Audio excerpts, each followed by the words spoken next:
All right, Joey. What sort of emotions and feelings are you having watching the making of this? Well, it's exciting to be a part of seeing a film being made. I've never been a part of anything like this, and so there's that excitement that anybody would have in being on that. But it's personal to me because I have moments that I call moments of clarity, that I will see the scene in my head as it actually played in my life, as I'm watching it being acted out. And there's a part of it that's troubling. There's a part of it that's surreal to it. So there's a lot of a mixed emotion. So sometimes I tend to try to detach from it.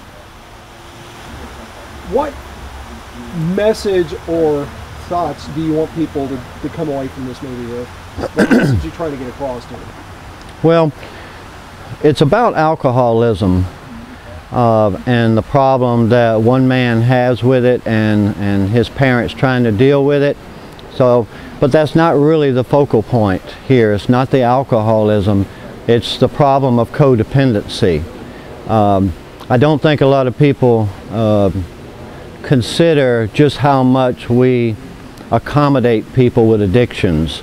So if we can see that even in the most extreme situation where a barbaric technique of using a chain is not going to solve an alcoholic's problem, there has to be that point where a codependent lets go and just lets God. All right, Joey. What was the name of the first girl you held hands with? Mom. Oh, all right, I had to do that. All right, Joe, tell us about the chain. Well, the chain is a segment of my life, probably almost a decade of my life.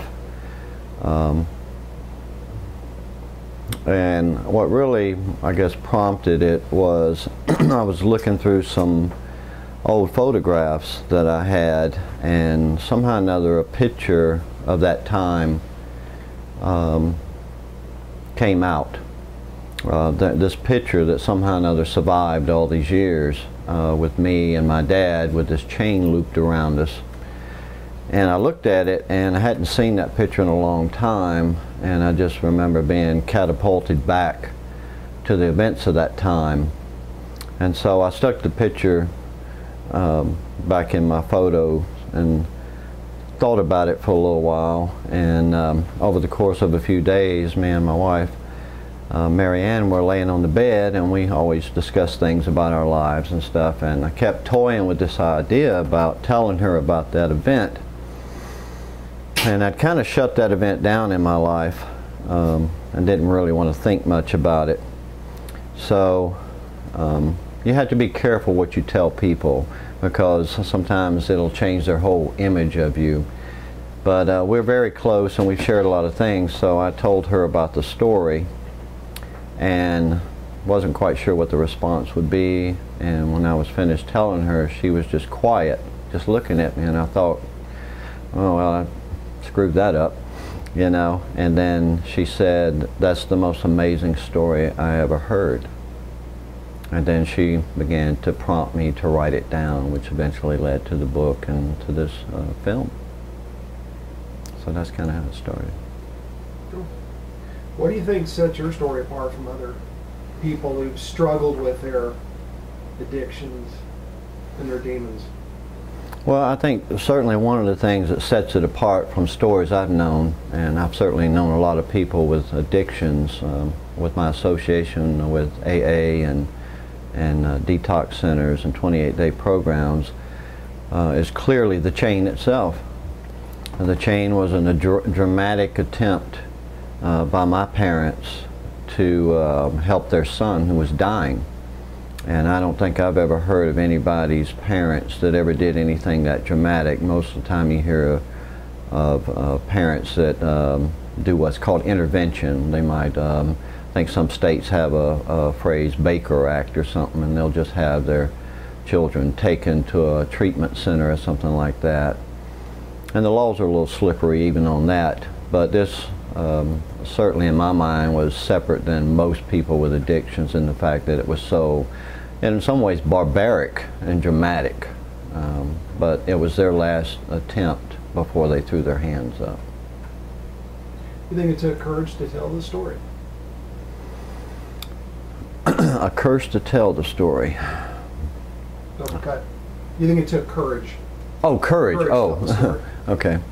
Let's do that again. Okay. I think it takes courage to ever reveal yourself. It's a double-edged sword, because from my perspective, I'm at peace with myself of who I am. I know what I was and I know what I am now. And but the courage came in recognizing that somebody's going to be offended by this. It might be a family member, it might be a friend, or something like that. But to me, the risk is worth it to get somebody help. So it took courage to address the fact that it may have some repercussions that I can't anticipate right now. What was it like watching the production of the film? Well, there is a lot of mixed feelings, because I've never been a part of a movie being made, you know, and I think a lot of people are fascinated with movie making. They'll pull off to the side of the road and be fascinated with that kind of stuff. But the other aspect for me is that you're seeing what you did to other people and yourself, and that's troubling at times. You see it and you can be caught up in the excitement of the filming, but you also get taken back and go, wow, this is bad. This is really bad. And how could I do that to people that I love, and how could I do that to myself? So a lot of mixed feelings. And even in doing the book, I remember reading the last paragraph of the book when we were getting it ready for publication, and I just lost my breath, just like that. And next thing I knew, I was crying.